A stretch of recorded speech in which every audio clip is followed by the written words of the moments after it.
Now, of course, we got to go full screen for this because January 28th, 2025, that date is going to go down in history as starting one of the greatest feuds in sports history. Why? Because for the simple fact that this crossover was unexpected.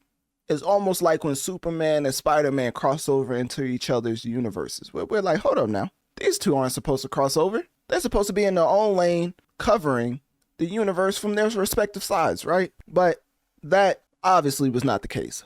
Stephen A. Smith and LeBron is having a back and forth. And at first I covered it, but then it kept going and then it kept going. And then Stephen A. said he would have swung on LeBron, and then LeBron put up a boxing video of Stephen A. the clown. I'm like, hold up now. This is a little deeper than surface level rhetoric. So I wanted to give a complete synopsis and overview of the LeBron versus Stephen A. battle. Because of course, I don't know if it's going to end here, but if it goes any further, all I'm going to say is the advice I gave Stephen A. after LeBron confronted him March 6, 2025, maybe he could have used that advice and took it there before LeBron did, because LeBron basically pulled a Kendrick and took it further when he went on a Pat McAfee show. I think that's how you say it. And when what he said on that show hit Stephen A.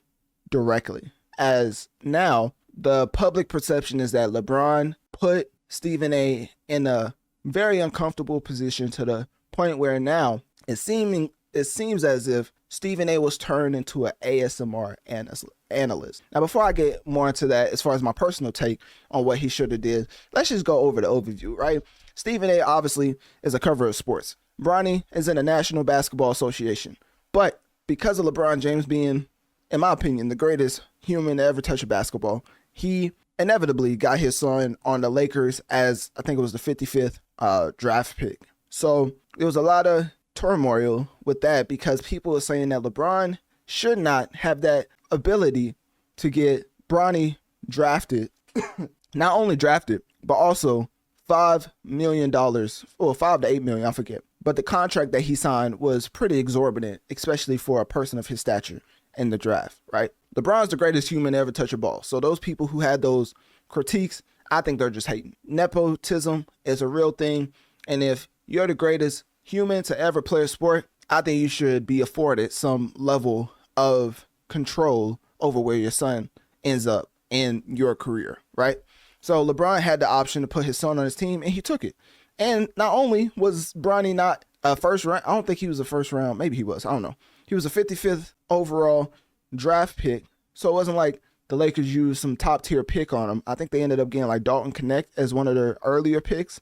So I don't understand where the hoopla is about that, but it continued, right? And Stephen A., seeing the bad performance, to be nice, of Bronny James, had to come out and say this, and this is where it all started. Analytic Dreamz video on Spotify to see the video along with the audio, because we're going to play some things.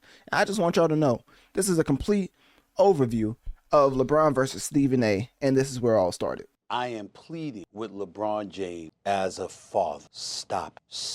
And that, ladies and gentlemen, is when LeBron turned into a villain.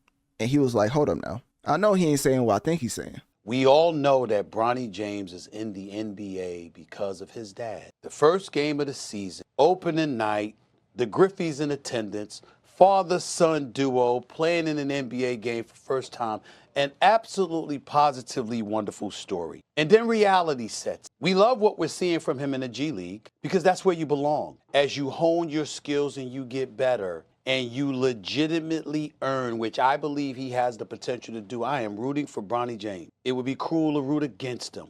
It's a wonderful kid. I wish him nothing but the best. But he's LeBron James' son, and everybody knows what attention that brings. Molly, Doggy, put them up on the screen because I want to see their face when I say this. Right now, Bronny James is averaging 0.3 points, 0.3 assists. No, why you repeat it? 0.4 rebound. All right, okay, hold on. I'm not gonna lie to you. This is hilarious. Let's keep going. You know what people are saying. You know what they're gonna do to this kid. In 13 games, he has played 44 minutes. He has scored 4 points. He is shooting 1 of 16 from the field. I just want to interject to say that Stephen A. Smith is one of the greatest orators in human history. I know y'all may say I'm glazing, but hey, I'm just telling it how it is. I try to keep it A more than 92. And he's a huge inspiration on myself as far as covering the news. Now, with that being said, Bronny James, just to add a little context, what I'm saying? Context matters, right? Bronny James is currently under a 4-year contract with the Los Angeles Lakers, right? And the deal is worth $7.8 million. All right, let's continue. 0 for 7 from 3-point range. Not 3-point. How are you doing him favors? We know that he's not ready yet. All right, so that's essentially what made LeBron irate. And if you don't believe me, as far as him watching this seeing this video and having very interesting thoughts towards Stephen A because of those sentiments, here is LeBron talking to another RJ in the entertainment industry, basically giving why he was so upset with what he said. And hopefully it's not too loud. Okay, let me see if I could. Okay, here we go. All right, so there's subtitles. You can't hear what they're saying, but there's subtitles. So Analytic Dreamz video on Spotify to see the video along with the audio. So RJ and LeBron is hugging, right? LeBron says, I know. He says, right? I mean, RJ just telling him everything he wants to hear. He's like, LeBron, you're the greatest. LeBron, nobody's ever done basketball better than you. LeBron, I can't wait to hang out with you again. Like, he's saying all the Draymond Green type beat tactics, right? So LeBron said, right. You know what I mean? You saying what I want to hear. So he goes on to say, that's the only thing. I'm tripping. I don't give a F. It's a PG podcast, so we're not going to say what that F stands for. Once he talks about, I'm pleading with you as a father, I was like, I can't. And then you can see the overall reaction of LeBron, like, hey, this man has lost it when he said, I'm pleading with you as a father, like I ain't just give my son an $8 million contract. Because at the end of the day, he got his son paid. I mean, say what you want about father, but ain't that what you're supposed to do in society? Set your son up to be better than you financially and other things considered. Anyways, let's keep going. And then, of course, that was the end of that back and forth between RJ and LeBron, having immense buddy bromance in the middle of the court before the game. So, of course, I'm a huge fan of Richard Jefferson, just letting it be known. I think he's one of the better analysts that ESPN has. So, to continue, right? Bronny James is making $8 million in under 4 years. All right, I just had to say that fact. Let's keep going. So, initially, LeBron said that. I don't think Stephen A. ever saw that, but now let's fast forward to the infamous crossover event in sports history, right? LeBron and Stephen A. had a face-to-face, and no, it did not go the way that you thought it might have or you thought it would have, because LeBron confronted Stephen A., and the greatest orator in human history was at a loss for words. And not only was he at a loss for words, after the incident of the crossover event, he had stuff to say. And the tone that he used is not the tone that he usually uses when he's covering sports. I was confused. I cover news for a living. This man screams 24/7. I would say I'm more of an even kill content creator. I'm not throwing chairs. I'm not screaming at the top of my lungs. And even my voice, after 5 to 6 hours, starts to deteriorate. This man, Stephen A., yells 24/7 and still has his vocal box, right? So with that being said, I think hearing him like this cover and reenact and basically give a play-by-play of what happened between him and LeBron after LeBron confronted him and told him to keep his son's name out of his mouth, but he ain't do the Will Smith slap with it. But anyways, Stephen A. Smith went on First Take to address the infamous crossover in sports history. It was a one-on-one, I wouldn't say a conversation, but it was a one-on-one confrontation. Then I wake up, everybody from ESPN and my agent and everybody. Did Stephen A.'s dog die? Like, did I miss something? Did one of his pets pass away? Why is he not using the same tonality that he used whenever he's covering sports? Maybe I'm tripping. But Stephen A. is consistently screaming while covering sports, while covering anything on First Take. It's about the ratings, ain't it? Why is he not using the same tonality when he said he was always ready for any player to roll up on him? This is what Stephen A. says 24/7. If an athlete rolls up on me, I'm ready because I stand by what I say. This is not the tonality I expected from Stephen A. I got to be honest with you. Everybody else sending me that this thing had gone viral. And so ultimately it was unavoidable, and that is why I have to discuss it now. That wasn't a basketball play. I mean, how they say you can hear a pin drop? You literally can hear somebody put their phone down. Hold up. Man, you can't make this stuff up. The tonality is like somebody's pet died. I don't know whose was it. Maybe it was Molly's, because Stephen A. and let me chill. So anyways, with Stephen A., And his tonality, it threw me all the way off. And his rebuttal was terrible. Like, I'm not even going to play this video. Like, you hear his tone. I just wanted to play it just so you heard it, right? The greatest orator in human history is out here sounding like an ASMR analyst. But then it made sense to me. Why did it make sense? Because later on, Stephen A went on the Gilbert Arena podcast, and guess what type of tone he was using? Not the one he had on First Take. Let's listen to his coverage of, or his response to being asked about the LeBron and his, is a crazy crossover event. So let's go right here. What do you make of LeBron confronting you in the aftermath of that situation? I thought it was weak. I thought it was some bullshit. Completely different tonality. I wonder why. But in the moment, I knew that I was listening to a father. Here's what happened. I'm represented by William Morris Endeavor. The founder of William Morris Endeavor, Ari Emanuel, had... Now, before he breaks this down, I'm going to give you the real reason why I think Stephen A is mad at LeBron. LeBron has this company called Uninterrupted, right? His agent, Rich Paul, is doing a phenomenal job at setting the transition for LeBron to go from player to analyst, right? Now, with the analyst side of things, he also has a podcast titled Mind the Game. And he has a show titled The Shot where he's bringing on celebrities. And then he has Mind the Game covering sports. I'm not going to say Stephen A feels threatened by LeBron getting more and more into his lane. All I'm going to say is this whole crossover is deeper than you think. And that is why I believe LeBron followed this interview up with his very own. But let's continue with this interview first. Courtside seats right next to the Lakers bench. He had Larry David with him, star of Curb Your Enthusiasm. I'm sitting with them. I get there in the first quarter. I'm sitting courtside, and I stand up, and then I got my head turned. And then I turn back around, and a lot of people thought this was the end of the game or something like that. This was in the third quarter. And that's what I was saying. My first initial reaction, if you haven't seen it, just type in either LeBron or Stephen A in the Analytic Dreamz with a Z and it should pop up. But basically, I said his response should have been, aren't you a professional basketball team? Aren't you a professional basketball player? Your team is losing. That's all I would have said. End of story. You want to talk about this during the game while you're losing? That would have been my comeback. Because for the time being, they was losing by like double digits. That's all I would have said. I'd be like, hold on now. You're a professional basketball player and your team is losing. Respectfully, I ain't trying to talk about this right now. Anyways, let's get back into what Stephen A had to say. Apparently, LeBron had walked out of the timeout, and I turn around, and he's right here in my face. He said, yo, you got to stop talking shit about my son. You got to stop fucking with my son. That's my son. That's my on son. site. And I was like, what? He said, nah, fuck that. I said, yo, let's talk later. He's like, fuck. Why you got to talk later? He right there. Why don't you tell him right there that Bronny is averaging 0 points a game? Remember all them stats he regurgitated on First Take? Why he didn't say that to LeBron? I thought Stephen A would have responded in the best way possible, but it upset my soul because he did not keep that same energy. You talking about Bronny? No, I'm talking about a national basketball player averaging 0 points and getting $8 million in under 4 years. That's what I'm talking about. But of course, LeBron's a pretty big guy, right? So some would be intimidated until you find out it was in the middle of the game. They losing by double digits. What are you going to do? Will Smith you while he's in the middle of a game? You know what the fine would have been for LeBron James slapping Stephen A. Smith? Anyways, we're going to get to that point in a second, but let's keep going. Nah, fuck that. You got to stop fucking with my son. And I said, all right. And he walked off.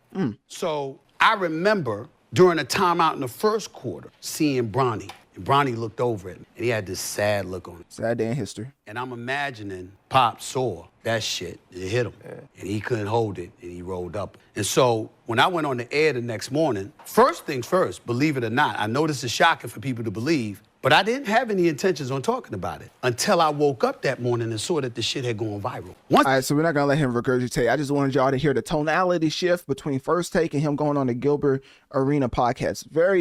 Drastically different, right? There's a reason for that. I mean, at the end of the day, Bronny James is 20 years old. I mean, I think some people forgot, but Bronny James is 20 years old. So if he had that immediate reaction to seeing Stephen A, it makes sense. I mean, he's a young guy, probably got all type of emotions, he's handling with in the midst of him, being in the midst of a grown man league, right? And then you have one of the greatest commentators and orators in history talking negatively about your play consistently. It could really have a mental effect on you. It could take a mental toll on you, right? So anyways, LeBron saw this interview and he was like, I'm gonna one up you. That's why I said this goes way deeper beneath the surface. This man went to Pat McAfee, the direct competitor to Stephen A. Because if you don't know, his show comes right after First Take. So not only could LeBron have went on uninterrupted and had some type of Pat McAfee content, but he went on to his show that aired right after First Take. 100 IQ plays being executed right now on LeBron's end. And all I got to say is this is probably why he's one of the greatest humans to ever touch a basketball, because of his mind. And, you know, before you say I'm doing tricks, you know what I'm saying? I'm just saying that LeBron is one of the greatest, I think the greatest of all time. But, you know, others say number 2 and number 3. But, you know, MJ was gambling at the age that LeBron just crossed 50,000. But anyway, that's besides the point. Let's keep going. Leads obviously to you and Stephen A. Hey, legit, that feels like a moment that had been brewing for a long time. He's like on a Taylor Swift tour run right now. Oh, yeah. Yeah, we're watching. Bringing up musicians. I wonder why this man is bringing up musicians and the comparison between the back and forth. It's almost like LeBron was inspired by a certain musician beef that we had last year. I'm not saying that he was probably comparing himself to that. All I'm going to say is once it started to elevate to a certain point, he realized, hold up, this is a back and forth. Just like the battle we just witnessed in hip hop. If you don't know, LeBron's a huge fan of hip hop. So once he realized that, he was like, okay, we playing chess moves. Let me go to Pat McAfee and get it really popping, because Pat McAfee is unequivocally the biggest as far as cover of the sport. Anyways, let's keep going. We're all seeing it. Oh, yeah. You're seeing it as well. He literally, it started off with, I didn't want to address it. Yeah, sure. I didn't want to address it. I wasn't going to address it. But since the video came out, I feel the need to address it. Talk to him. You don't have to talk about it. Oh, he's cussing. Are you kidding me? If there's one person that couldn't wait to the video. LeBron, you was on Space Jam. You can't be cussing like that. And like he completely like missed the whole point. The whole point. Never would I ever not allow people to talk about the sport, criticize players about what they do on the court. That is your job, to criticize or to, be in a position where, okay, if a guy's not performing, that is all part of the game. That's all part of the game. But when you take it and you get personal with it, it's my job to not only protect my damn household, but protect the players, and I thought that was very well elocuted, as it goes back to him adding on to the fact that the only problem he had with Stephen A was him saying, as a father, right? Once that happened, all bets were off. And LeBron was definitely waiting for his one-on-one confrontation, and he got it, and he came out on the he got the better of Stephen A. As much as it hurts me to say, because I think, well, I'm not going to keep reiterating it, but Stephen A. is a huge inspiration for me as far as how I cover news, and the way that he was just at a loss for words in front of LeBron James. I mean, I guess a lot of people would, but you've been doing this for a while. You cover AI in his entire career, and one could argue that AI is more influential in the game of basketball than LeBron is, right? So you've been with all these superstar-like figures and covering them for quite some time, and you've had personal experiences with them, so you wouldn't think this would flabbergast him the way it did, but Stephen A. saw this and he had to let loose. He had enough of LeBron James. And by enough, I mean this man turned into an actual villain the next time he went on his own show, the Stephen A. Smith Show. Shameless plug, Analytic Dreamz, as you can see on my Instagram. To be a reincarnation of Chris Rock and Will Smith. And let me state for the record that while we bring up that, let me assure you it wouldn't have gone down like that. I would have gotten my ass kicked, because had that man put his hands on me, I would have immediately swung on him. Immediately. That I'm not going to tolerate. He said he was going to swing on LeBron James. Ladies and gentlemen, hold up. LeBron James. Here we go. Yeah. All right. So Stephen A. was going to swing on LeBron James. I just want y'all to know, LeBron James is 6'9", 250 pounds. Ladies and gentlemen, he did say he was going to get whooped, but at the end of the day, that's not what we were talking about. He said he would have swung on LeBron. If we don't stop the cap. I was like, damn, look at the state of hip hop. Like, what's going on? If we don't stop the cap talking about you're going to swing on a 250-pound man, that's one of the most genetically enhanced humans we've ever seen on this planet. This man was talking like Mark from Invincible. Like, yeah, you could swing on him, but the aftermath is going to be something insane. And I don't think he wanted to see that, especially, like I keep saying, all jokes aside, LeBron was in Lakers uniform. No way that he's ever swinging on Stephen A. But even just to give that hypothetical is like, hold up now. Are we in fantasy land or reality? So I was confused. But anyways, LeBron had enough of that. And he took to his Instagram and showcased Stephen A. boxing in the aftermath of saying he was swinging on him. Raise him up. Yeah, make him more free. Yeah, push. And then, of course, he followed it up with Young Dolph. You know, rest in peace, Young Dolph. But he followed it up with a Young Dolph and Key Glock with him saying "womp womp."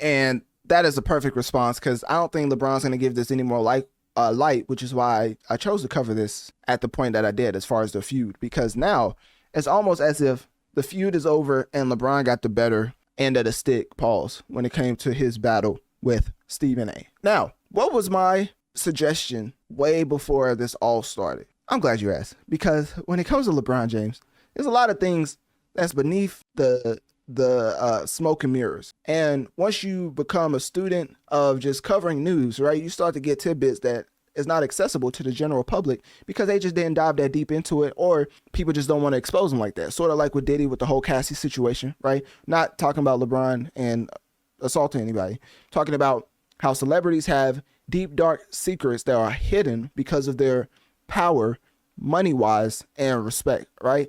The video with Diddy and Cassie didn't come out till the Diddy video with Cassie was captured like 10 plus years ago, right? And it's being used as of today in the case. Why did it take so long for it to be uncovered? Nobody knows. On a much lighter note, not talking about abuse or anything like that. When it comes to LeBron James, there's a lot of things you could have covered if you really wanted to take it there. And because I'm not a petty individual and, you know, drama-filled content is not what I gained a following off of. So when it comes to a back and forth, LeBron obviously didn't take it there, which is why Stephen A kept it so respectful. But my advice, especially coming off the confrontation, was not as respectful because you was cussing in front of my face, talking about keep my son's name out your mouth. Well, hold up now. Now I got to get disrespectful. And all I said was, you know, you may or may have had to change the moderator spot, right? Tell Molly to take a break and bring in another individual and have her sit in that seat. And let's just talk about LeBron's greatest moments in NBA history. And that person or moderator may or may not have been Yes Jules. I'm just saying. But anyways, with that being said, because people probably going to say, why are you saying that person? What is the correlation between LeBron and that person? Well, you know, Google is free. I ain't going to lie to you, but I ain't going to do it here. All I'm going to say is it would have been phenomenal because not only are we not taking the personal jabs, because I would not have said why I had her here. I would just say, you know, maybe she's just auditioning for the spot on some Lauren LaRosa type beat on the Breakfast Club, right? She just filling in for Molly, right? That's all she doing. She just filling in for Molly. I'm not doing anything. But the whole show is going to be about LeBron James' greatest moments in the NBA because, you know, they say that I disrespect him. Let me put some respect on your name, right? Right? Anyways, I think that would have went over phenomenal. And you wouldn't have had to be petty, right? Obviously, you being petty without completely being petty. It would have been the greatest move. I ain't gonna lie to you. But of course, that's why when you come over in hip hop land, we have a lot more aggressive ways of going at back and forth than, of course, the way that Stephen A took it. Because, you know, in hip hop land, you try to go for the heart. You know what I mean? If you're going to be in a back and forth, you got to go for ways, you got to go at them in ways that they won't even understand, right? God forbid we find Delonte West on some random corner slinging crack, right? Put him on the show. Now I got a co-host filling in, right? So anyways, with that being said, that's basically my coverage of Stephen A and LeBron. I think at the end of the day, you know, it was a very Disney-fied back and forth. Helped out a lot of platforms such as Gilbert Arenas, such as Stephen A's own shows, such as First Take, such as Pat McAfee. Pat McAfee really ate off that, like getting a whole LeBron interview uninterrupted, like no pun intended. Like he came up off of that, and he was already number one. He's like the Joe Rogan of sports analysts. So that was phenomenal. And I think ultimately, to put a bow on it, Stephen A versus LeBron is going to go down in history as one of the greatest crossovers as far as sports analysts and athletes that we've ever seen. So with that being said, click my link tree in my bio. Let me know on one of my social medias. What do you think about Stephen A versus LeBron? And at the end of the day, who do you think came out on top? And if you think either one of them took it too far, what point do you think it went a little bit too far in the back and forth?